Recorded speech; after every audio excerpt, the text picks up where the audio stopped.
യുഎസിൽ വെച്ച് dating app ഉപയോഗിച്ച് അനുഭവം പങ്കിട്ട് പാർവതി തിരുവോത്ത്. 2021 ബ്രേക്കപ്പിന് ശേഷം 3.5 വർഷത്തോളം താൻ സിംഗിളായിരുന്നു. പിന്നീട് ഒരു സുഹൃത്താണ് തനിക്ക് ഡേറ്റിംഗ് ആപ്പുകൾ ഡൗൺലോഡ് ചെയ്ത് തന്നതെന്നും പാർവതി പറയുന്നു.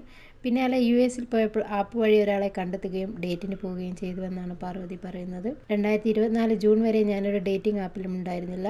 2021 എനിക്കൊരു ബ്രേക്കപ്പ് ഉണ്ടായി. 3 വർഷമായി ഞാൻ സിംഗിളായിരുന്നു. എൻ്റെ ഒരു സുഹൃത്ത് ഇത് തിരിച്ചറിഞ്ഞു. ഇത് ശരിയല്ലെന്ന് അവൾ പറഞ്ഞു. അവൾ തന്നെ ബബിളും റായയും ഫീൽഡ് എന്നൊരു ആപ്പുമൊക്കെ ഡൗൺലോഡ് ചെയ്തു.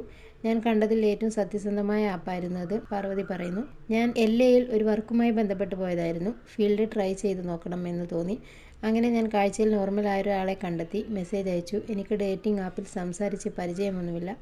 ഹായ് കോഫി കുടിച്ചാലോ എന്ന് നേരിട്ട് മെസ്സേജ് അയച്ചു. സാധാരണ ആളുകൾ കുറച്ച് ദിവസം ചാറ്റ് ചെയ്യുമെന്ന് അവൻ പറഞ്ഞു. എനിക്കതിനുള്ള സമയമൊന്നുമില്ല. 3 ദിവസത്തിൽ മടങ്ങും. കണ്ടുമുട്ടണോ വേണ്ടയോ എന്ന് ഞാൻ ചോദിച്ചു. എൻ്റെ ഫോട്ടോ ഉണ്ടായിരുന്നില്ല. അവൻ ഫോട്ടോ ചോദിച്ചു. ഞാൻ അയച്ചു കൊടുത്തു. അവനൊരു സ്റ്റാൻഡപ്പ് കൊമേഡിയനും എഞ്ചിനീയറുമൊക്കെ ആയിരുന്നു. കോഫി കുടിക്കാമെന്ന് പറഞ്ഞു. അപ്പോൾ എനിക്ക് പേടിയായി. പ്രൈവറ്റ് സ്പോട്ടിൽ പോകണ്ടെന്ന് തോന്നി. സിനിമയ്ക്ക് പോയാലോ എന്ന് ചോദിച്ചു. അങ്ങനെ കൈൻഡ്സ് ഓഫ് കൈൻഡ്നെസ് എന്ന സിനിമ കാണാൻ, ഫസ്റ്റ് ഡേറ്റിംഗ് കാണാൻ പറ്റിയ ഇതിലും അസാധാരണമായ ഒരു സിനിമയില്ല, താരം പറയുന്നു. അന്ന് എനിക്ക് പീരീഡ്സ് ആയിരുന്നു. വല്ലാതെ ക്ഷീണിതയായിരുന്നു. അവനെ കാത്ത് മാളിലിരിക്കുമ്പോൾ ഞാനൊരു ഹോട്ട് ചോക്ലേറ്റ് ഓർഡർ ചെയ്തു. അവൻ നടന്നു വരുമ്പോൾ കാണുന്നത് ഞാൻ കണ്ണിൽ നിന്നും ലെൻസ് ഊരുന്നതും കണ്ണട എടുത്ത് വെക്കുന്നതുമാണ്. അവനും കണ്ണട ധരിച്ചിരുന്നു. അവനെ കാണാൻ ഫ്രണ്ട്സിലെ റിച്ചാർഡിനെ പോലെ ഉണ്ടായിരുന്നു.